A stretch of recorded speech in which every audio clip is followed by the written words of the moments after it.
Oi pessoal, boa noite. Boa noite. Nós somos convidados para participar da abertura desse culto online. Quero dizer que é um prazer a vocês receber a gente aí na casa de vocês, né? E poder falar um pouco da palavra de Deus nesse momento.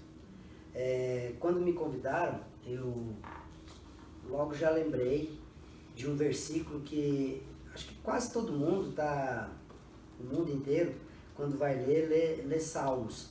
Eu acho que é baseado que Davi, a história de Davi, todo mundo conhece, é um guerreiro.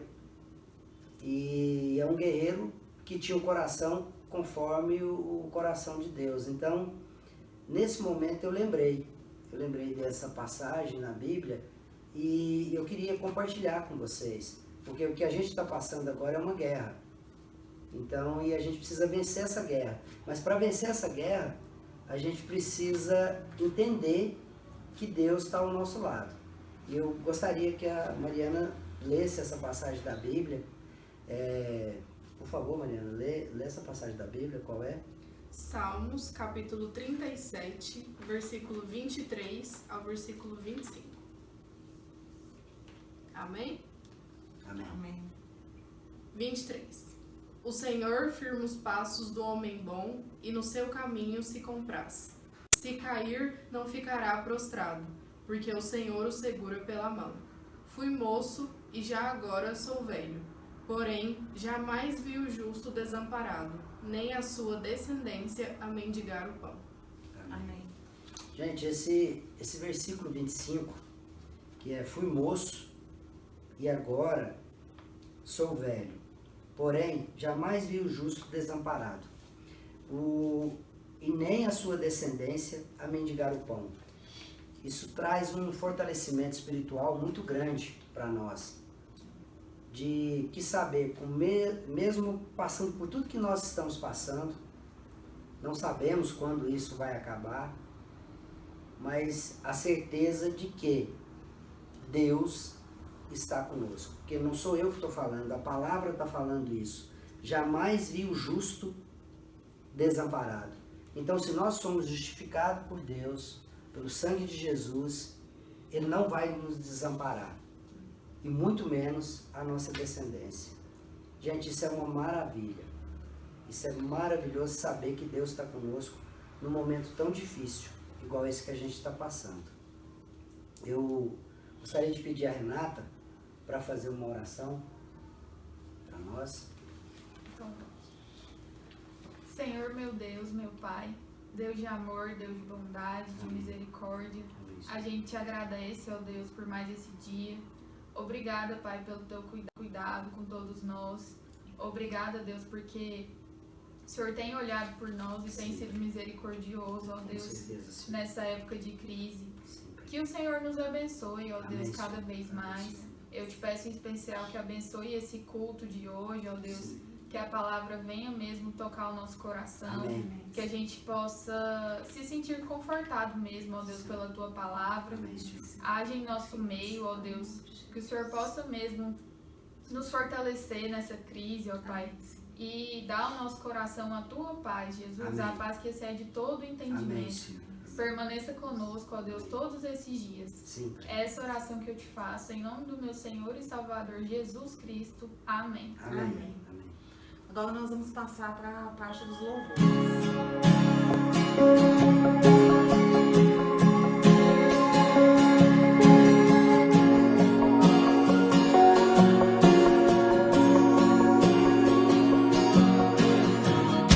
Eu tenho um Deus que não vai deixar essa luta me matar, o desespero me tomar. Por mais pressão que seja a situação, o controle ainda está na palma de suas mãos. Eu tenho um Deus que não vai deixar essa luta me matar, o desespero me tomar. Por mais pressão que seja a situação, o controle ainda está na palma de suas mãos. O choro dura uma noite, mas a alegria, ela vem pela manhã. Eu creio, eu creio. O choro dura uma noite, mas a alegria, ela vem pela manhã. Eu creio, eu creio. Ainda que a figueira não floresça e não haja fruto na vide, e o produto da oliveira minta, todavia me alegrarei, todavia me alegrarei, todavia me alegrarei.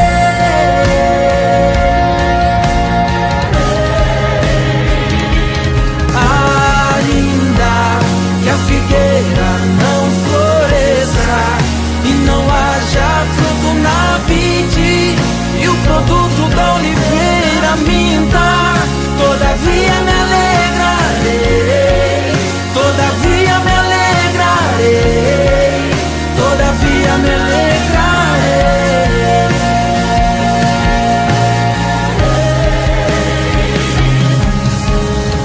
O choro dura uma noite, mas a alegria, ela vem pela manhã. Eu creio, eu creio. O choro dura uma noite, mas a alegria, ela vem pela manhã. Eu creio, eu creio. Ainda que a figueira não floresça e não haja fruto na vide, que o produto da oliveira minta, todavia me alegrarei, todavia me alegrarei.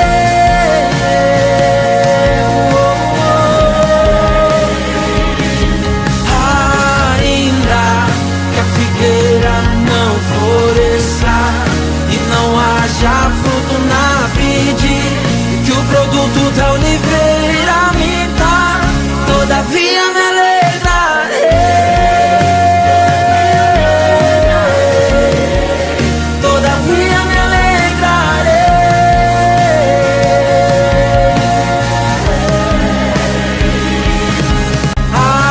Ainda que a figueira não floresça e não haja fruto na vide, e o produto da oliveira minta, todavia me alegrarei,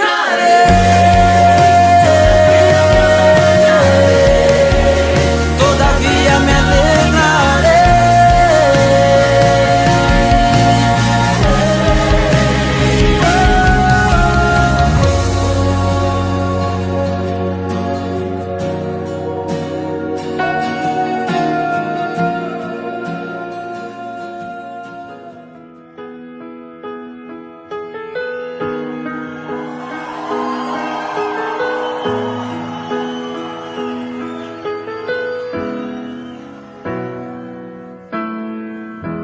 Não se turbe o vosso coração, crede em Deus e também em mim. Na casa de meu pai há muitas moradas. Se não fosse assim, eu não teria dito: vou preparar-vos um lugar. Eu virei, vos levarei. Vós conheceis o caminho para onde eu vou. Eu sou o caminho, a verdade, a vida. Ninguém vem ao Pai a não ser por mim. Em verdade eu vos digo, porque eu vou para o Pai. Mas obras maiores fará.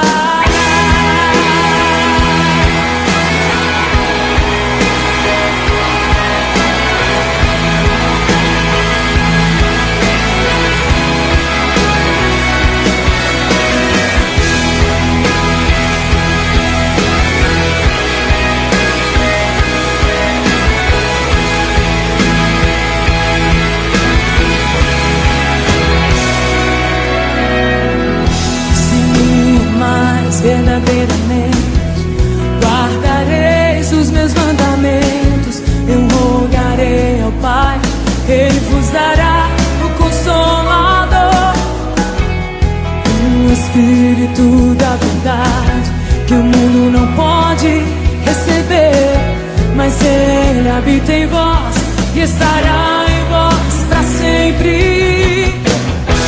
Aquele que tem os meus mandamentos,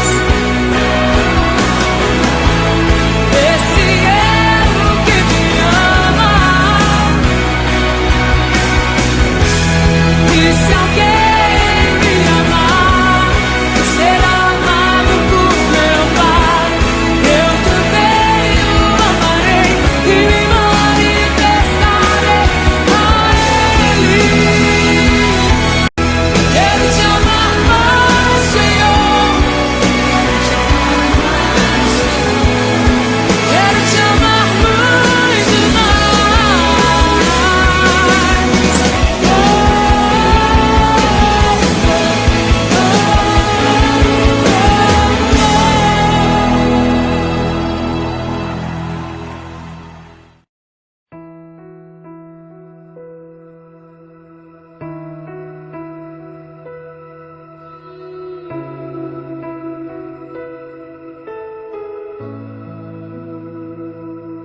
Amanheceu, nada pesquei.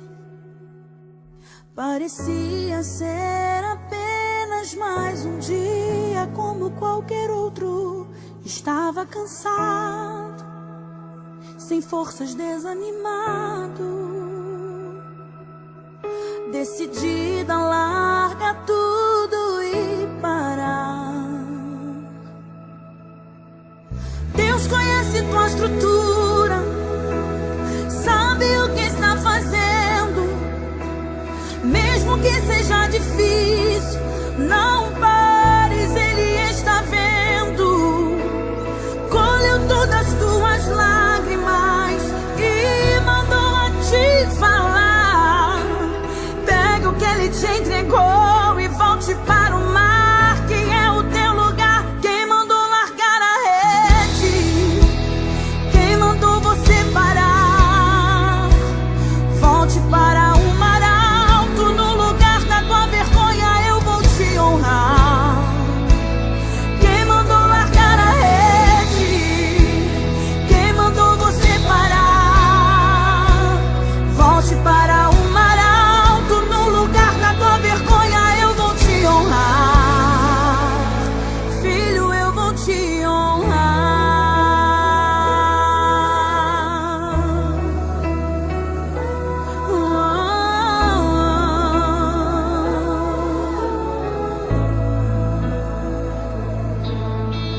Deus conhece tua estrutura, sabe o que está fazendo.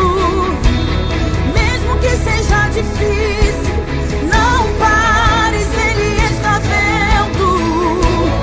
Colheu todas as tuas lágrimas e mandou a te falar.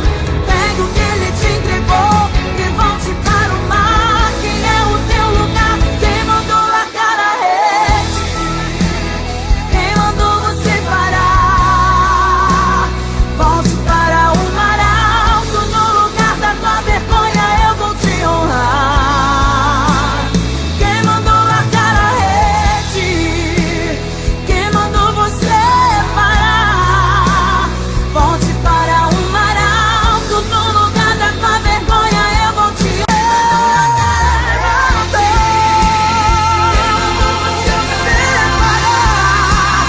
Volte para o mar alto, no lugar da tua vergonha eu vou te honrar.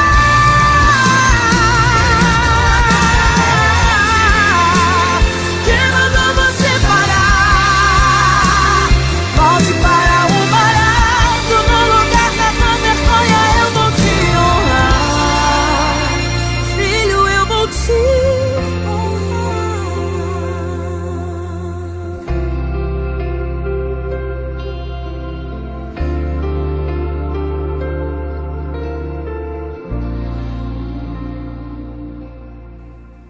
Meus irmãos, para a nossa meditação, vamos fazer a leitura de Jonas, profeta Jonas, capítulo 2.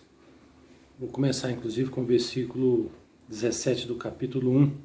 Diz que deparou o Senhor um grande peixe para que tragasse a Jonas, e esteve Jonas 3 dias e 3 noites no ventre do peixe. Capítulo 2. Então Jonas, do ventre do peixe, orou ao Senhor seu Deus e disse: Na minha angústia clamei ao Senhor, e ele me respondeu. Do ventre do abismo gritei, e tu me ouviste a voz, pois me lançaste no profundo do coração dos mares, e a corrente das águas me cercou. Todas as tuas ondas e as tuas vagas passaram por sobre de mim, por cima de mim. Então disse: Lançado estou de diante dos teus olhos. Tornarei porventura a ver o teu santo templo?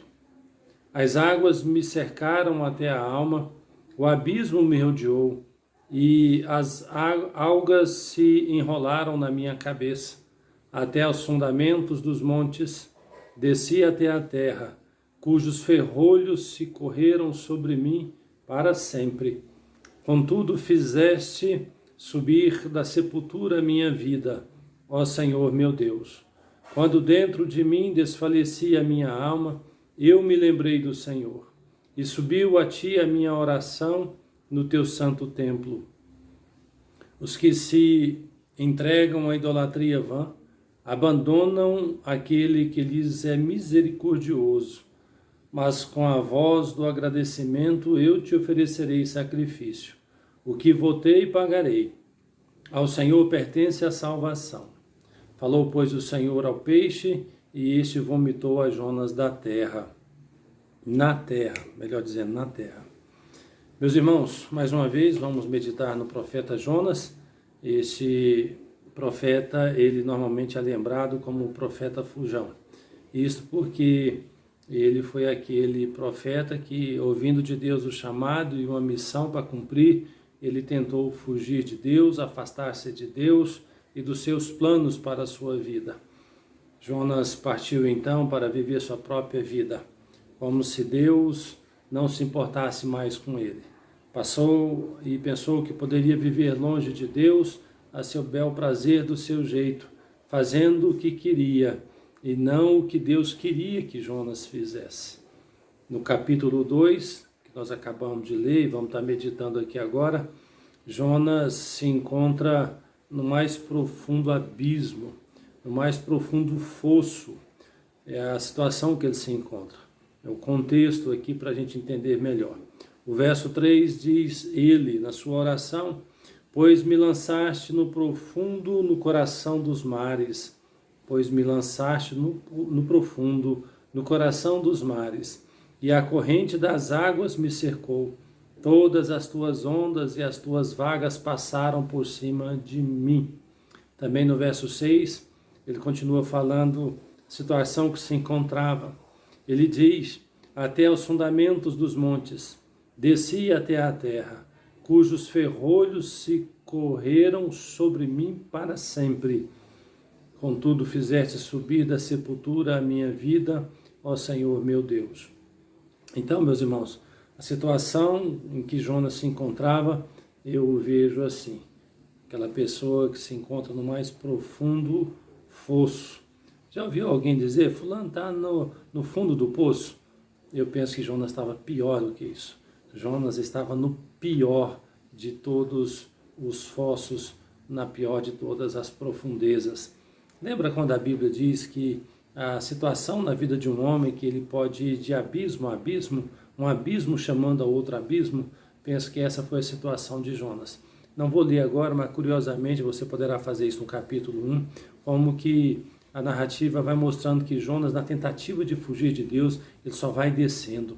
Ele desce a Jope, depois no capítulo 1, depois no verso 5 diz que Jonas havia descido ao porão e ali se deitado e dormia profundamente.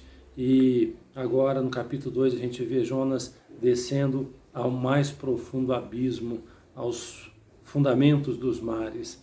Essa era a situação em que Jonas se encontrava. A pergunta que eu faço é a seguinte: como Jonas foi para lá? Por que Jonas entrou nessa decadência de descer, de ir até o mais profundo? Por quê? Eu pensei em 3 possibilidades aqui para responder essa pergunta. A primeira delas é que Jonas quis viver a sua própria vida do seu próprio jeito, como se Deus não se importasse mais com Jonas. Porque Jonas também, né, já não se importava mais com Deus e nem com o plano de Deus para a vida dele. E isso nos faz, de fato, afundar cada vez mais. Querer viver longe de Deus, afastar de Deus, como se Deus não fosse importante na nossa vida, não tivesse sonhos para cada um de nós. Meus irmãos, um homem quando se afasta de Deus, ele se afunda. Ele se afunda. Uma segunda resposta para essa pergunta, porque Jonas foi numa situação de parar no fundo do poço, pior de todos, é que eu vejo Deus criando circunstâncias para que isso acontecesse.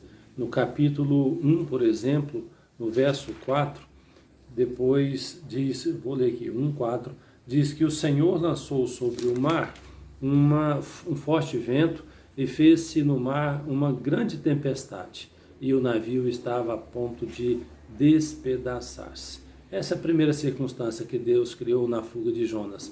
Deus criou uma grande tempestade através de um forte vento. Uma outra circunstância que eu vejo Deus criando aqui é no verso 17, 1:17, quando diz que Deus então ordenou a um grande peixe, que tragasse a Jonas, e isso foi a sua salvação, por mais estranho que possa parecer. Ainda no capítulo 3, no capítulo 2, verso 3, Jonas diz que o Senhor havia lançado no profundo, no coração dos mares, e a corrente das águas o cercou. Todas as ondas e as vagas passaram por cima dele. O fato de Jonas reconhecer que Deus foi quem o lançou ali na profundeza do mar. Então, respondendo essa pergunta, como Jonas foi parar nessa situação, no mais profundo dos abismos? Primeiro é porque ele quis viver do seu belo prazer, afastando-se de Deus. Segunda resposta que eu encontro é porque Deus cria circunstâncias para trazer o fujão à sua presença, para que aquele a quem ele confiou uma missão vai então cumpri-la. Uma terceira resposta possível que eu quero compartilhar é que Deus não desistiu de Jonas. Deus não desistiu de Jonas. Nem de Jonas e nem do plano que Deus tinha para Jonas. Deus tinha uma missão para ele. E aquela missão Deus não outorgou para um outro, não transferiu, não terceirizou. Aquela missão era para Jonas cumpri-la. E Deus entregou para ele e haveria de Jonas cumpri-la. Essas 3 respostas penso que respondem o porquê Jonas foi parar lá. Eu penso que essas mesmas circunstâncias, essas respostas podem ser aplicadas a qualquer um nos dias de hoje também. Bem, deixa eu pensar um pouquinho nesse capítulo 2 aqui com você. O capítulo 2 nos mostra Jonas então nessa descida, nessa decadência, ao ponto de ir no ponto mais profundo da terra. Parece que Jonas quer transmitir essa ideia da profundidade a que ele se submeteu e estava naquele instante. No maior dos desconfortos, o verso 3 diz: pois o Senhor me lançaste. E interessante isso, ele reconhece que ele foi responsável, mas em último caso foi Deus quem o lançou.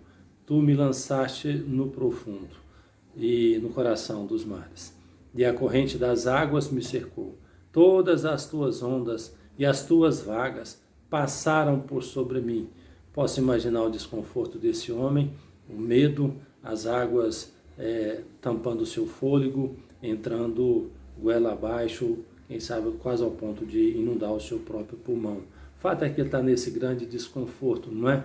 Verso 5, ele continua dizendo, ele diz que as águas me cercaram até a alma, o abismo me rodeou, diz ele, e as algas se enrolaram na minha cabeça.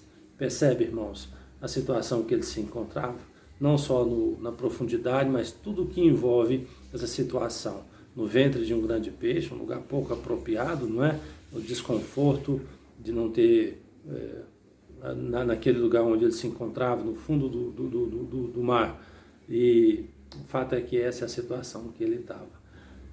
Também me chama a atenção porque nessa situação, no maior desconforto, o Jonas, ele não tinha nada mais o que fazer.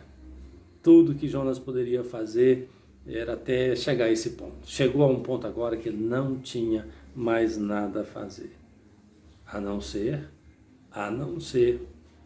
na sua impotência, ele clamar ao Senhor. E aí pararia a sua fuga.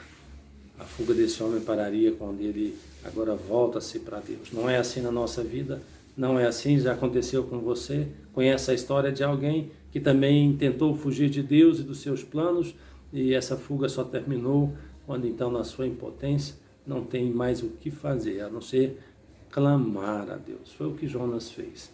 No verso 1, ele diz que então Jonas, do ventre do peixe, orou ao Senhor seu Deus. Verso 2, e disse na sua angústia, clamei ao Senhor.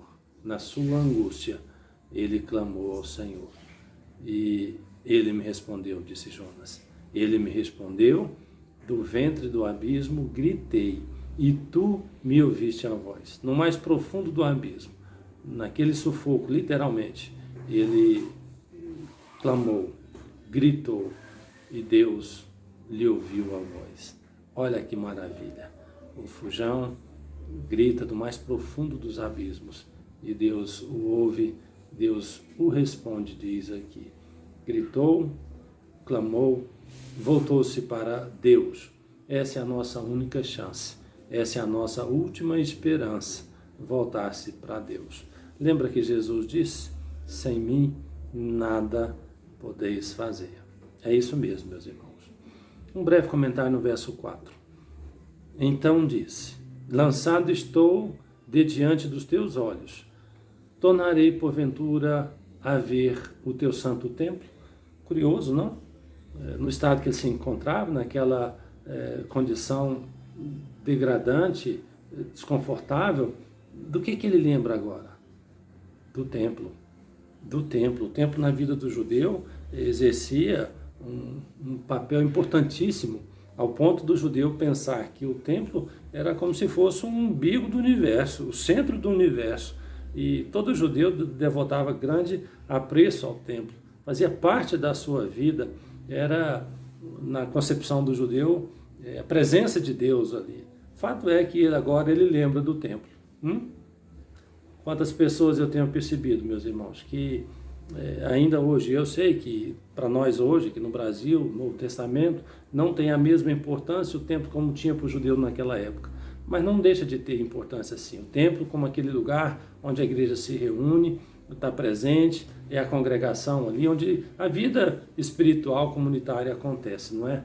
E eu tenho visto quantas pessoas que não dão a devida importância a esse momento de comunhão, de estar junto, de poder gozar da alegria, da presença, dos abraços dos outros, da comunhão espiritual, que é mais importante, não é?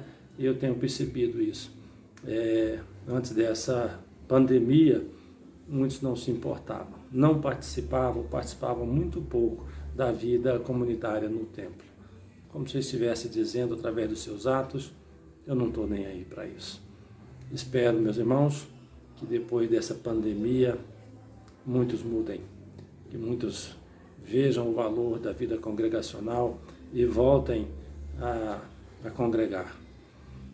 Eu quero, dado o nosso tempo, na minha proposta de não demorar muito, eu preciso concluir. Então eu vou concluir a partir do verso 7. O verso 7 ele diz, quando dentro em mim desfalecia a minha alma, eu me lembrei do Senhor, e subiu a ti a minha oração no teu santo templo. Eu quero concluir com isso que Jonas diz, e dizer que Jonas esperou demais. Jonas esperou demais para tomar essa decisão. Aliás, a única decisão, não é atitude, mas é um gesto de lembrar-se de Deus. Ele estava desfalecendo, parece que nos últimos suspiros até, ele já sem esperança alguma, possivelmente, de sair daquela, de voltar à vida, de voltar ao templo, voltar à sua vida espiritual comunitária. Ele agora se lembrou, diz ele, a minha alma estava desfalecendo. Então, me lembrei do Senhor e subiu a ele a minha oração. Esperou muito, você não acha, irmão? Esperar até estar desfalecendo nos últimos suspiros, como aquele ladrão na cruz que foi salvo assim por um triz, não é? Graças a Deus que foi. Assim foi Jonas também, não é? Até não poder fazer mais nada, a não ser gritar por socorro como ele fez. Até o abismo mais profundo esse homem teve que chegar para deixar de ser cabeça dura e voltar-se para Deus, e foi isso que aconteceu, né? O verso 9, ele diz que com a voz do agradecimento eu te oferecerei sacrifício. O que votei, pagarei. Ao Senhor pertence a salvação. São as últimas palavras na oração de Jonas. Termina falando de agradecimento. Agradecimento por quê? Ora, porque Deus conduziu sua vida. Deus não desistiu de Jonas. Deus o ouviu no seu clamor, o viu lá no fundo do oceano e respondeu aos seus gritos por socorro. E aí Jonas então diz, olha, a partir de hoje vai ser diferente. Ele fala de voto, percebe? O que eu votei, pagarei. Eu tenho a impressão que Jonas aqui reconhece, eu fiz uma grande besteira, afastando do Senhor, tentando fugir dele, viver como se Deus não existisse. Mas sabe, a partir de hoje vai ser diferente. Eu vou fazer o que Deus me mandou. Eu vou cumprir a missão, ainda que não me agrade, ir até Nínive e falar da graça de Deus para aqueles ninivitas.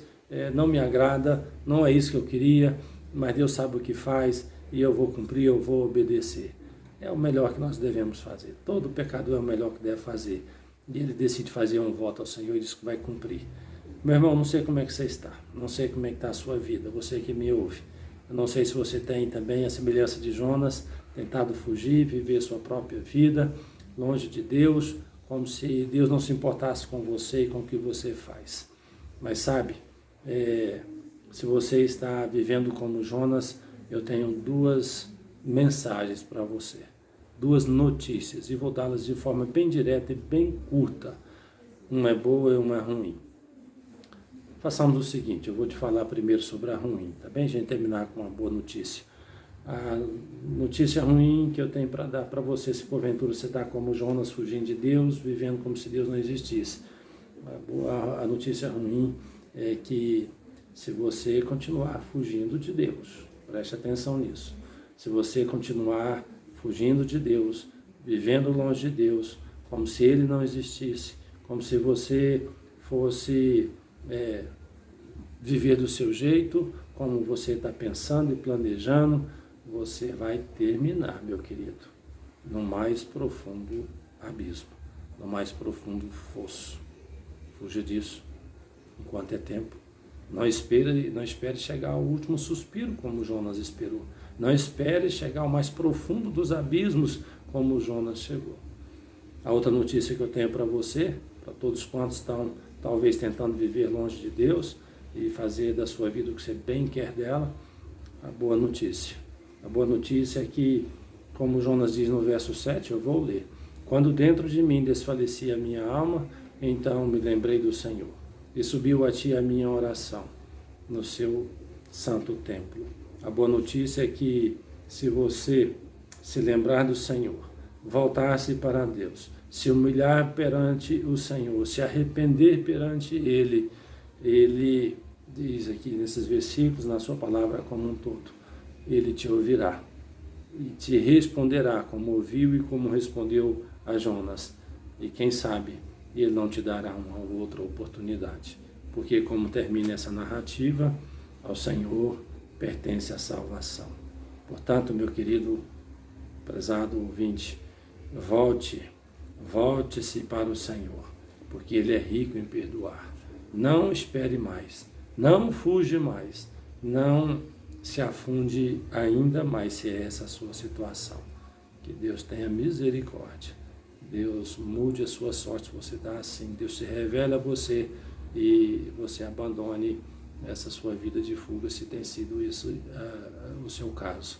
Se você diz, não é a minha situação, glória a Deus pela sua vida, persevere a Deus, firme com Ele, firme na fé, na esperança, e Deus seja contigo.